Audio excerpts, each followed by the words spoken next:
ಇವತ್ತಿನ ಮುಖ್ಯ ವಿಚಾರ ನಮ್ಮ ದೇಶದ ಪ್ರಜಾಪ್ರಭುತ್ವ ಎಲ್ಲಿಗೆ ಹೋಗಿ ನಿಲ್ತಾ ಇದೆ ಅನ್ನೋದು ಬಹಳ ಆಶ್ಚರ್ಯ ಮತ್ತು ಇದನ್ನ ಬಹಳ ಗಂಭೀರವಾಗಿ ತಗೋಬೇಕಾಗ್ತದೆ. ಒಬ್ಬ ಪೊಲೀಸ್ ಅಧಿಕಾರಿ ಕೇಂದ್ರ ಸಚಿವರು ಮತ್ತು 2 ಬಾರಿ ಕರ್ನಾಟಕ ರಾಜ್ಯದ ಮುಖ್ಯಮಂತ್ರಿಗಳು ಆದಂತ ಕುಮಾರಸ್ವಾಮಿ ಅವರ ಬಗ್ಗೆ ಮಾತಾಡಕ್ಕೆ ಬಳಸಿರ್ತಕ್ಕಂಥ ಹೋಲಿಕೆ ಪದ ಎಷ್ಟು ಮಟ್ಟಿಗೆ ಕರ್ನಾಟಕದ ನೆಲದಲ್ಲಿ ನಾವು ಇದನ್ನು ಅಕ್ಸೆಪ್ಟ್ ಮಾಡ್ಕೊಳ್ಳೋಕೆ ಸಾಧ್ಯ ಅನ್ನೋದು ಮುಖ್ಯ ಚರ್ಚೆಗೆ ಬರ್ತಕ್ಕಂಥ ವಿಚಾರ. ಪೊಲೀಸ್ ಅಧಿಕಾರಿ 8 ವರ್ಷದಿಂದ ಬೆಂಗಳೂರಿನಲ್ಲಿ ಕೆಲಸ ಮಾಡ್ತಾರೆ.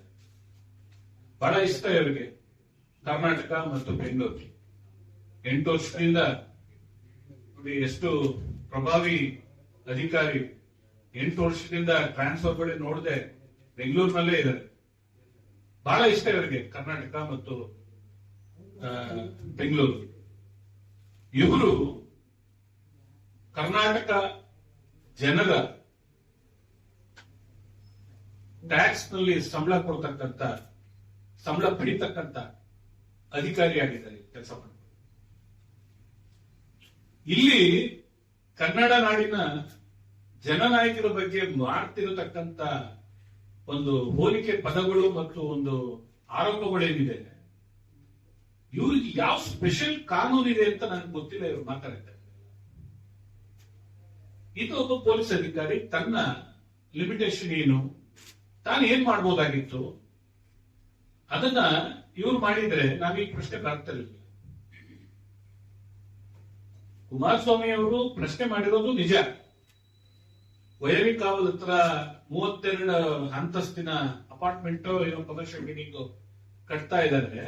ಯಾರು ಪರ್ಮಿಷನ್ ಕೊಟ್ರು, ರಾಜಕಾವಲೆ ಮೇಲೆ ಮಾಡ್ತಿರ್ತಕ್ಕಂಥದ್ದನ್ನ ಯಾರು ಹೇಳಿದ್ರು, ಇವ್ರಿಗೆ ಇದನ್ನ ಪರ್ಮಿಷನ್ ಕೊಟ್ಟವ್ರು ಯಾರು, ಮತ್ತು ಇನ್ನೂ ಅನೇಕ ಇತರ ವಿಚಾರಗಳನ್ನ ಪ್ರಸ್ತಾಪ ಮಾಡಿದ್ದಾರೆ.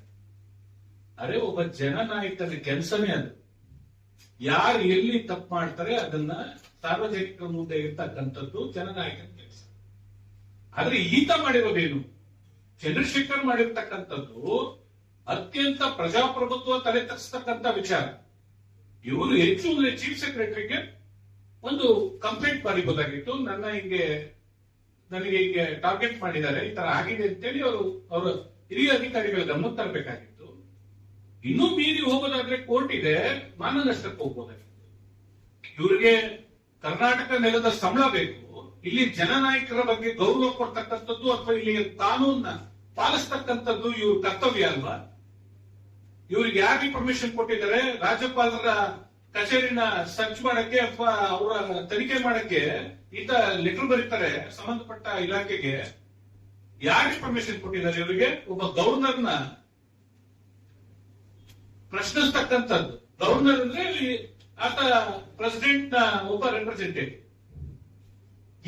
ಎಲ್ಲಿ ಬಂದು ನಿಂತಿದೆ? ನಾವೇನ್ ಪಾಕಿಸ್ತಾನದಲ್ಲ ಇದ್ದೀವಿ? ನಾವೆಲ್ಲಿದ್ದೀವಿ ಈಗ? ಅಹೋರಾತ್ರಿ ಏನ್ ಬೇಕಾದ್ರೂ ಮಾಡ್ಬೋದು ಮಿಲಿಟರಿಯವರು ಅಥವಾ ಅಧಿಕಾರಿಗಳು ಅನ್ನೋದಾದ್ರೆ ಈ ಡೆಮಾಕ್ರಸಿಗೆ ಅರ್ಥ ಇದೆ. FIR ಆದವರೆಲ್ಲ ಅಂದ್ರೆ ಈ ಒಂದು ಪದ ಬಳಸಿದಾರಲ್ಲ ಅವರು, ಆ ಪದಕ್ಕೆ ಹೋಲಿಕೆ ಆಗ್ತಾರ? ಹಂಗ ಹೇಳೋದಾದ್ರೆ ಪಾಪ ನಮ್ಮ ಜನನಾಯಕರಾದಂತ, ರಾಜ್ಯದ ಜನನಾಯಕರಾದಂತ ಯಡಿಯೂರಪ್ಪನವರಿದ್ದಾರೆ, ರಾಜ್ಯದ ಮುಖ್ಯಮಂತ್ರಿ ಆಗಿರ್ತಕ್ಕಂಥ ಸಿದ್ದರಾಮಯ್ಯನವರಿದ್ದಾರೆ, ಎಲ್ಲರ ಮೇಲೂ FIR ಆಗಿವೆ. ಅದಕ್ಕೆ ಈ ಪದ ಹೋಲಿಸ್ತೀರಾ?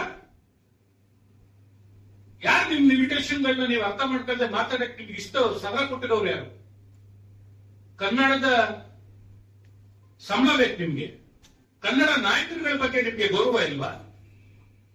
ಅಪರಾಧ ಮಾಡಿದ್ರೆ ತನಿಖೆ ಆಗತ್ತೆ, ಕಾನೂನು ಪ್ರಕಾರ ಕ್ರಮ ಆಗತ್ತೆ. ಇಷ್ಟು ಲಜ್ಜೆಗೆಟ್ಟಂಗೆ ನಡ್ಕೊಳ್ಳೋಕೆ ಅಧಿಕಾರ ಕೊಟ್ಟವ್ರು ಯಾರು? ಇದನ್ನೆಲ್ಲ ನಾವು ಸಹಿಸ್ಕೊಂಡು ಕೂತ್ಕೋಬೇಕಾಗ್ತದ? ಅಥವಾ ಈ ಕಾಂಗ್ರೆಸ್ ಸರ್ಕಾರ ಇದನ್ನೇ ಒಪ್ಕೊಳ್ಳೋದಾದ್ರೆ ಈ ಒಂದು ಆ ಅಧಿಕಾರಿ ಮಾತಾಡಿರ್ತಕ್ಕಂಥ ದಾಟಿನ ಒಪ್ಕೊಳ್ಳೋದಾದ್ರೆ ಬಹುಶಃ ಈ ರಾಜ್ಯದಲ್ಲಿ ಇದೊಂದು ದೊಡ್ಡ ಕಪ್ಪು ಚುಕ್ಕೆ ಆಗತ್ತೆ. ಮತ್ತೆ ಇದನ್ನ ಕಾಂಗ್ರೆಸ್ನವರು ಪಶ್ಚಾತ್ತಾಪ ಪಡಬೇಕಾಗತ್ತೆ ಮುಂದೊಂದು ದಿವಸದಲ್ಲಿ. ಇವೆಲ್ಲ ಅಧಿಕಾರಗಳು ಬರ್ತವೆ ಹೋಗ್ತವೆ. It's A democracy. ಜನ ಇಷ್ಟಪಟ್ಟಾಗ ಅಧಿಕಾರ ಕೊಡ್ತಾರೆ. ಆವಾಗ ಕಾನೂನು ಚೌಕಟ್ಟಿನಲ್ಲಿ ಕೆಲಸ ಮಾಡಿ ಅಂತ. ಅದನ್ನ ಎನ್ಕರೇಜಿವ್ ಆಗಿ ನೀವೇನೋ ಪದಗಳು ಮಂತ್ರಿಗಳು ಮಾತಾಡ್ತಿರೋದೇನು, ಅದ್ರ ಬಗ್ಗೆ ಎಕ್ಸ್ಪ್ಲನೇಷನ್ ಏನ್ ನೋಡಿ ಏನ್ ಉತ್ತರ ಕೊಟ್ಟಿದ್ದಾರೆ. ನೆನ್ನೆ ನಮ್ಮ ಚಲರಾಯಸ್ವಾಮಿ ಅವರು ಹೇಳ್ತಾರೆ ನೆನ್ನೆ ಪ್ರೆಸ್ ಅಲ್ಲಿ, ನಮ್ಮ ಮಂಡ್ಯ ಪ್ರೆಸ್ ನಲ್ಲಿ ನೋಡಿ ಅದನ್ನ ಹೆಂಗ್ ಕೊಟ್ಟಿರೋದು ಉತ್ತರ ಅಂತ ಹೇಳ್ತಾರೆ. ಇವರೆಲ್ಲ ಮಂತ್ರಿ ಆಗ್ಬೇಕಾ? ಈ ರಾಜ್ಯದ ಕಾನೂನು, ಈ ರಾಜ್ಯದ ಒಂದು ಗೌರವ ಕಾಪಾಡಕ್ಕೆ ಇವ್ರ ಕೈಲಿ ಶಕ್ತಿ ಇಲ್ಲ. ಎಲ್ಲಿ ತಗೊಂಡೋಗ್ಬಿಡ್ತಾ ಇದ್ದಾರೆ ಈ ಸರ್ಕಾರ? ಯಾರ ಅಧಿಕಾರಿಗಳು ಬಿಟ್ಬಿಟ್ಟು ಇಂತ ಮಾತಾಡಿಸಿ ಯಾರನ್ನ ಕುಗ್ಗಿಸ್ಬೇಕು ಅಂತ ಪ್ರಯತ್ನ ಮಾಡ್ತಾ ಇದ್ದೀರಾ? ನಾಳೆ ದಿನ ಈ ಅಧಿಕಾರ ಶಾಶ್ವತನ?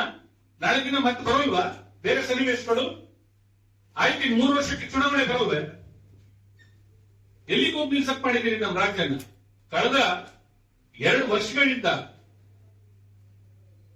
ರಾಜ್ಯದ ಪೊಲಿಟಿಕಲ್ ವ್ಯಾಲ್ಯೂಸ್ ಕಮ್ಮಿ ಆಗಿದೆ. ನಿಮ್ಮ ಸದನಗಳಿಂದ ಈ ಅಧಿಕಾರಿಗಳು ಈ ಹಂತಕ್ಕೆ ಹೋಗಿ ನಿಂತಿದ್ದಾರೆ.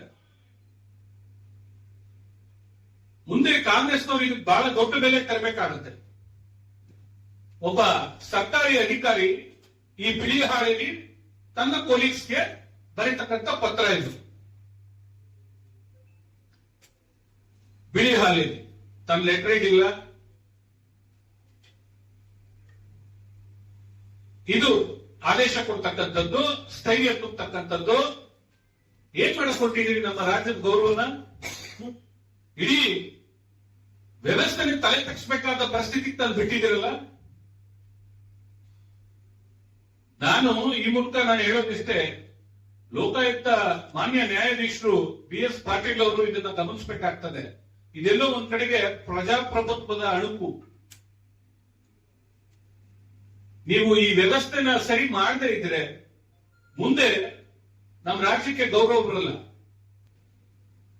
ಇವತ್ತು ಚೀಫ್ ಸೆಕ್ರೆಟರಿಗೆ MLA ಹೋಗಿ ಆತನ ಮೇಲೆ ಸಸ್ಪೆನ್ಷನ್ ಇಡಬೇಕು, CBI ತನಿಖೆ ಆಗ್ಬೇಕು ಅಂತೇಳಿ ಚೀಫ್ ಸೆಕ್ರೆಟರಿ ಅವರಿಗೆ ಮೆಮೊರಾಂಡಮ್ ಕೊಡಕ್ಕೆ ಹೊರಟಿದ್ದಾರೆ. ಪೊಲಿಟಿಕಲ್ ಇಷ್ಟೊಂದು ಡಿಸ್ಟರ್ಬೆನ್ಸ್ ರಾಜಕೀಯ ಇದರಲ್ಲಿ ಈ 2 ವರ್ಷದಿಂದ ನಡೀತಿರ್ತಕ್ಕಂಥದ್ದು ಬಹಳ ವಿಪರ್ಯಾಸ. ಈಗ ಈ ಚಂದ್ರಶೇಖರ್ ಮೇಲೆ ಅನೇಕ ಆರೋಪಗಳು ಕೂಡ ಇದೆ.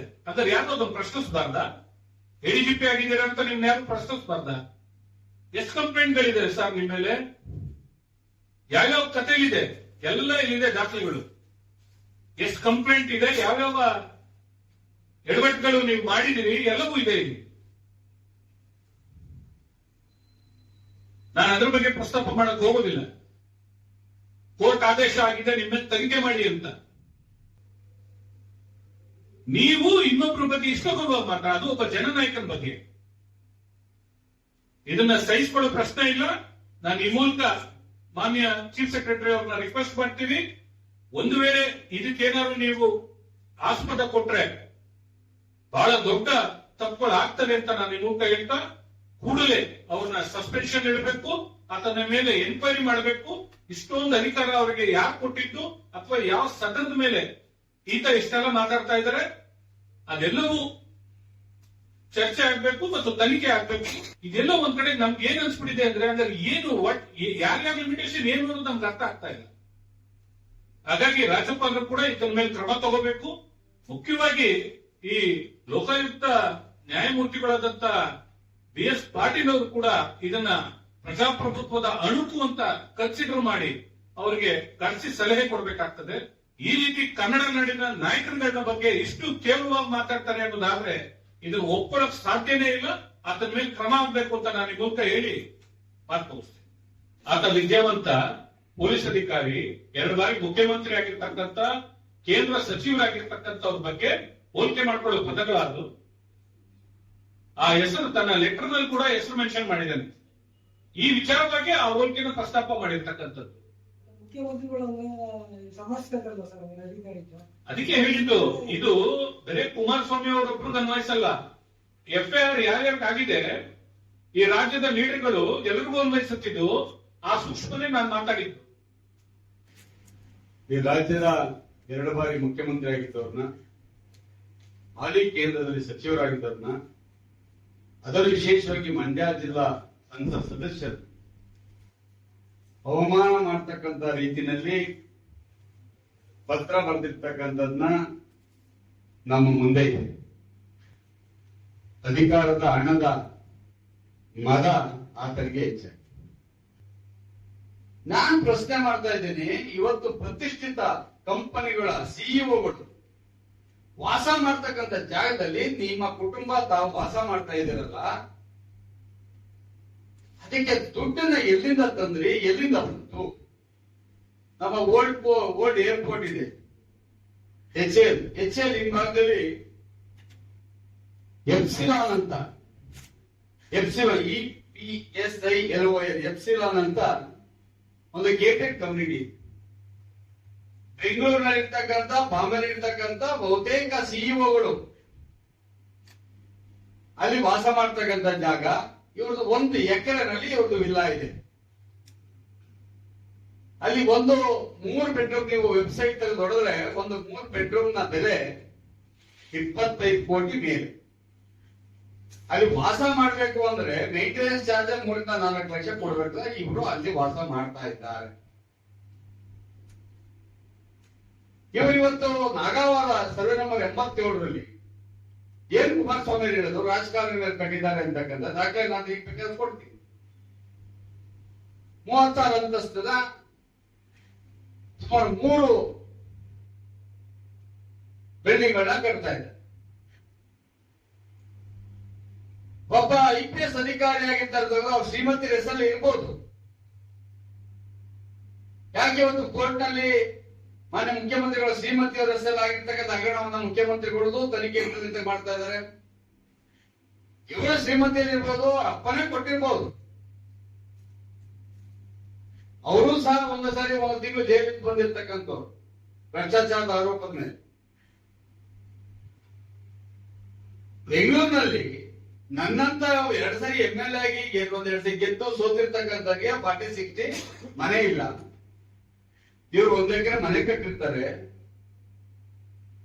ನಮ್ಮ ಮಾನ್ಯತಾ ಟೆಕ್ ಪಾರ್ಕ್ ಹತ್ರ ನಾಗಾವಾಡ ಸರ್ವೆ ನಂಬರ್ ನಲ್ಲಿ ಅದು ಜಾಗ ಯಾರ್ದು? ವೈಯಾಲಿಕ ಹೌಸ್ ಬಿಲ್ಡಿಂಗ್ ಕೋಆಪರೇಟಿವ್ ಸೊಸೈಟಿ. ಅದು ಜನಗಳಿಗೆ ಅಲರ್ಟ್ ಆಗಿದೆ, ಕೇಸ್ ನಡೀತಾ ಇದೆ. ಯಾರು ಹತ್ರ ಕೊಡದಂಗೆ ದುಂಡಾವರ್ತಿನಲ್ಲಿ ಇವತ್ತು ಪೊಸಿಷನ್ ತಗೊಂಡು ಕೆಲಸ ಮಾಡಿದೆ. ಇದು ಅಧಿಕಾರ ದುರುಪಯೋಗ ಅಲ್ವಾ? ಇಲ್ಲಿ ಕಿಶೋರ್ ಕುಮಾರ್ ಅಂತಕ್ಕಂಥ ಸರ್ಕಲ್ ಇನ್ಸ್ಪೆಕ್ಟರ್ ನನ್ನ ಮನೆ ಕರೆಸಿ 2 ಕೋಟಿ ಕೇಳಿದ್ರು, ರಿಶ್ವತ್ ಕೇಳಿದ್ರು, 20 ಕೋಟಿ ಕೊಡ್ಲೇಬೇಕು ಅಂತ ಕೇಳಿದ್ರು ಅಂತ ದಾಖಲೆ ಮಾಡಿದ್ದಾರೆ. ಶ್ರೀಧರ್ ಅಂತಕ್ಕಂಥವ್ರು ನನ್ನನ್ನ ಇಟ್ಟುಕೊಂಡು ಹಲವಾರು ಸುಳ್ಳು ಕಂಪ್ಲೇಂಟ್ಗಳನ್ನ ಕೊಡಿಸಿ, ಸುಮಾರು ಆತ ಬರ್ದಿರೋ ಕಂಪ್ಲೇಂಟ್ ನಲ್ಲೇ SP ಅವರಿಗೆ ನೋಡಿ ಇಷ್ಟಿದೆ ಕಂಪ್ಲೇಂಟ್, ಯಾರ ಹತ್ರ ಎಷ್ಟೆಷ್ಟು ವಸೂಲಿ ಮಾಡಿದ್ದಾರೆ ಅಂತಕ್ಕಂಥದ್ದನ್ನ ಆತ ಕಂಪ್ಲೇಂಟ್ ಮುಖಾಂತರ ಕೊಟ್ಟಿದ್ದಾನೆ. ಇಷ್ಟು ಕಂಪ್ಲೇಂಟ್ ಸಹಿ ಮಾಡಿ ನಾನೆಲ್ಲ ಯಾವ ರೀತಿ ಉಪಯೋಗಿಸ್ಕೊಂಡ್ರು, ಏನೇನ್ ಮಾಡಿದ್ರು ಅಂತಕ್ಕಂಥದ್ದು ಸುಮಾರು 12-13 ಪೇಜ್ಗಳು ಕಂಪ್ಲೇಂಟ್ ಕೊಟ್ಟಿದ್ದಾನೆ ವಿತ್ ಡೀಟೇಲ್ಸ್. ಇದುವರೆಗೂ ಇದರ ಬಗ್ಗೆ ತನಿಖೆ ಆಗಿಲ್ಲ. ಇಂಥ ಅಧಿಕಾರಿಯಿಂದ ಫೇರ್ ಎನ್ಕ್ವೈರಿ ಆಗ್ಲಿಕ್ಕೆ ಸಾಧ್ಯವಾ? ಸರ್ಕಾರವನ್ನು ಮೆಚ್ಚಿಸಲಿಕ್ಕೆ ವಿರೋಧ ಪಕ್ಷದನ್ನ ಬಡಿದು ಬಡಿಕೆ ಇವತ್ತನ್ನ ಉಪಯೋಗಿಸ್ಕೊಳ್ತಾ ಇರ್ತಕ್ಕಂಥದ್ದು ಸರ್ಕಾರ ಇವತ್ತು ಟೂಲ್ ಆಗಿದೆ. ಯಾವುದೋ ಒಂದು ಪ್ರಾಣಿಗೆ ಹೋಲಿಸ್ಕೊಂಡು ಆತನ ಮಗ ಕನ್ನಡಿಯಲ್ಲಿ ಆತ ನೋಡ್ಕೋಬೇಕು ಒಂದ್ಸರಿ ಯಾವ ಪ್ರಾಣಿಗೆ ಯಾರು ಹೋಗ್ತಾರೆ ಅಂತಕ್ಕಂಥದ್ದು. ಈ ರೀತಿ ಹೇಳಿಕೆಯನ್ನ ನಮ್ಮ ನಾಯಕರುಗಳ ಬಗ್ಗೆ ಕೊಡೋದೇ ಆದ್ರೆ, ಸರ್ಕಾರವನ್ನ ಬೆಂಬಲಿಸದೇ ಆದ್ರೆ ಈ ಸರ್ಕಾರದ ನೈತಿಕತೆ ಎಲ್ಲಿಗಿದೆ, ಎಲ್ಲಿಗೆ ಹೋಗ್ತಾ ಇದೆ? ಇದನ್ನು ಕೇಳ್ತಾ ಇರ್ತಕ್ಕಂಥ ಪ್ರಶ್ನೆ. ನ್ಯಾಯಾಲಯಗಳ ಬಗ್ಗೆ ಗೌರವ ಇಲ್ಲ ಇವರಿಗೆ, ಸರ್ಕಾರದವ್ರಿಗೆ ತನಿಖೆಗಳ ಬಗ್ಗೆ ಗೌರವ ಇಲ್ಲ. ಇವರು ಭಾರತ ದೇಶದಲ್ಲಿದ್ದಾರೋ ಇಲ್ಲ ಸಪರೇಟ್ ದೇಶ ಮಾಡ್ಕೊಂಡಿದ್ದಾರೋ ನಮ್ಗೆ ಅರ್ಥ ಆಗ್ತಾ ಇಲ್ಲ. ಮುಖ್ಯಮಂತ್ರಿಗಳು ನಾನು ತಗ್ಗಲ್ಲ, ಬಗ್ಗಲ್ಲ, ಜಗ್ಗಲ್ಲ, ಒಂದು ಅಭಿವೃದ್ಧಿ ಬಗ್ಗೆ ಚರ್ಚೆ ಮಾಡ್ತಾ ಇಲ್ಲ. ಮಾತೆತ್ತಿದ್ರೆ ಭ್ರಷ್ಟಾಚಾರ ತೆಗೆದ್ರೆ ನೀವು ಮಾಡಿದ್ದೀರಾ ನಾವು ಮಾಡ್ತೀವಿ, ನೀವು ಮಾಡಿದ್ದೀರಾ ನಾವು ಮಾಡ್ತೀವಿ. ವಿಧಾನಸಭೆಯಲ್ಲಿ ಮೂಡಾಗಳನ್ನ ಕರೆಕ್ಟಾಗಿ ಚರ್ಚೆ ಆಗಿದ್ರೆ ಅಲ್ಲೇ ತೀರ್ಮಾನ ಆಗ್ತಿತ್ತು ವಿಷಯ. ಯಾಕೆ ಹೋದ್ರು ಇವರು? ಒಂದು ದಿವಸ ಮುಂಚೆ ಯಾಕೆ ವಿಧಾನಸಭೆನ ಕ್ಲೋಸ್ ಮಾಡ್ಕೊಂಡು ಹೋದ್ರು ಅಸೆಂಬ್ಲಿನ? ನಾವು ನೇರವಾಗಿ ಹೇಳ್ತಾ ಇದೀವಿ, ಈ ರಾಜ್ಯದ ಚೀಫ್ ಸೆಕ್ರೆಟರಿ ಅವರಿಗೆ ತತ್ಕ್ಷಣ ಈತನ ಸಸ್ಪೆಂಡ್ ಅಲ್ಲಿ ಇಡಬೇಕು, ತನಿಖೆ ಆಗಬೇಕು. ಈತನ ಇರ್ತಕ್ಕಂಥ ಎಲ್ಲ ಆರೋಪಗಳಿಗೂ ಸಿಬಿಐ ಕೊಟ್ಟು ತನಿಖೆ ಆಗ್ಬೇಕಾಗ್ತದೆ. ಇದಾಗ್ಲಿ ಅಂದ್ರೆ ನಾವು ಹೋಮ್ ಸೆಕ್ರೆಟರಿ ಅವರಿಗೆ ಹೋಗ್ತೀವಿ, ತನಿಖೆ ಮಾಡಿ ಜೊತೆಗೆ ನಾವು ಜನಾಂದೋಲನ ಮಾಡ್ಬೇಕಾಗ್ತದೆ. ಇವತ್ತು ನಮ್ಮ ನಾಯಕರಿಗೆ ಮಾಡಿರ್ತಕ್ಕಂಥ ಅವಮಾನವನ್ನ ಸಹಿಸಿಕೊಂಡು ಅವರ ಕೂತ್ಕೊಳ್ಳಿಕ್ಕಾಗೋದಿಲ್ಲ. ಅಧಿಕಾರಿ ವಿರುದ್ಧ ಕ್ರಮ ಆಗಲೇಬೇಕು ಅಂತಕ್ಕಂಥದ್ದು ನಾವು ಮಂಡ್ಯ ಸಂಸದರ ಪರವಾಗಿ, ಮಂಡ್ಯ ಜಿಲ್ಲಾ ಜನತೆಯ ಪರವಾಗಿ ಕೇಳ್ಕೊಳ್ತೀವಿ. ಕುಮಾರಣ್ಣವ್ರ ಮೇಲೆ ಎಡಿಜಿಪಿ ಚಂದ್ರಶೇಖರ್ IPS ಆಫೀಸರ್ ಅವ್ರಿಗೆ ನಾನು ಒಂದು ಕಿವಿ ಮಾತು ಹೇಳಕ್ ಇಷ್ಟಪಡ್ತೀನಿ. ಈ ರಾಜ್ಯದಲ್ಲಿ ದೇವೇಗೌಡರು ಸಾಹೇಬರನ್ನ, ಕುಮಾರಣ್ಣನ ನಿರಂತರವಾಗಿ ಟಾರ್ಗೆಟ್ ಮಾಡ್ಕೊಂಡು ಬರ್ತಾ ಇದ್ದಾರೆ. ಅವ್ರನ್ನ ಯಾರು ಏನು ಮಾಡಕ್ಕಾಗಲ್ಲ. ಜನ ಅವ್ರಿಗೆ ಪರವಾಗಿ ನಿಂತವ್ರೆ. ಇದೇ ಏನು ಒಂದೇ ಒಂದು ಎಳ್ಳಷ್ಟು ತೆಪ್ಪು ಮಾಡದೆ ನಮ್ಮ ರೇವಣ್ಣ ಸಾಹೇಬರನ್ನ ತಗೋಗಿ ಜೈಲು ಕಳಿಸ್ತಿದಾರಲ್ಲ ಸಿದ್ದರಾಮಣ್ಣವರೇ. ನೀವು ಇಷ್ಟು ದೊಡ್ಡ ಹಗರಣ ನಿಮ್ ಮ್ಯಾಲ್ ಕೂತಿದೆ. ಈ ರಾಜ್ಯ ನೋಡ್ತಾ ಇದೆ, ದೇಶ ನೋಡ್ತಾ ಇದೆ. ಚಂದ್ರಶೇಖರ್, ನೀನು ತಾಕತ್ತಿರುವಾಗ ಅರೆಸ್ಟ್ ಮಾಡೋರ್ನ ಮಾಡ್ರಿ. ಚಂದ್ರಶೇಖರ್, ರಾಜಕಾರಣ ಮಾಡ್ತಾ ಇದ್ದೀರಾ ನೀವು? ರಾಜಕಾರಣ ಮಾಡಕ್ ಬಂದಿದ್ದೀರಾ ನೀವು? ಒಬ್ರು IPS ಆಫೀಸರ್ ಏನಿದೆ ಆ ಕೆಲಸ ಮಾಡಿ. ರಾಜಕಾರಣ ಮಾಡಕ್ಕೆ ಕರ್ನಾಟಕದಲ್ಲಿ 224 ಜನ MLAಗಳವ್ರೆ, ಶಾಸಕರವ್ರೆ, MLCಗಳಿದ್ದಾರೆ, ಮಿನಿಸ್ಟರ್ ಇದ್ದಾರೆ. ಹೋಗ್ತೀರಿ ಅಲ್ಲಿ ಮೈಸೂರು ಚಾಮುಂಡೇಶ್ವರಿ ಟೆಂಪಲ್ 106 ವರ್ಷದಿಂದ ಇದೆ, ಮಹಾರಾಷ್ಟ್ರದ್ದು.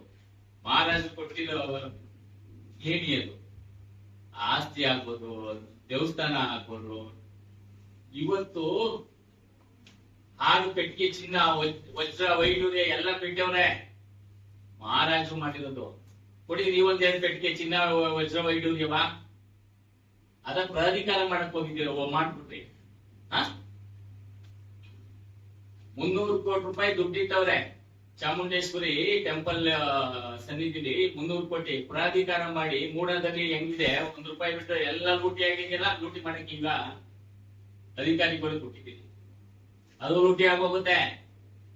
ಚಂದ್ರಶೇಖರ್, ನೀನು ತಾಕತ್ತಿತ್ತು ಅಂದ್ರೆ IPS ರಿಸೈನ್ ಮಾಡ್ಬಿಟ್ಟು ಬಂದ ರಾಜಕಾರಣ ನಿಂತ್ಕೊ, MLC ನಿಂತ್ಕೊ. ಬಾ ಇಲ್ಲಿ ನಮ್ಮೇಲೆ ನಾನೇ ರಿಸೈನ್ ಮಾಡ್ಬಿಟ್ಟು ನಿಂತ್ಕತ್ತೀನಿ ನಿನ್ ಮೇಲೆ. IPS ಆಫೀಸರ್, IPS ಕೆಲಸ ಮಾಡಿ. ನೀವು ಈ ತರ ಎಲ್ಲ ಧೋರಣೆ ಮಾಡಕ್ ಹೋಗ್ಬೇಡಿ ಅಂತ ನಿಮ್ಗೆ ಮನವಿ ಮಾಡ್ತೀನಿ. ನಿಮ್ ಮೂಲಕ ಹೇಳಿ ನನ್ನ ಮಾತು ಮುಗಿಸ್ತೀನಿ. ಜೈ ಹಿಂದ್, ಜೈ ಕರ್ನಾಟಕ.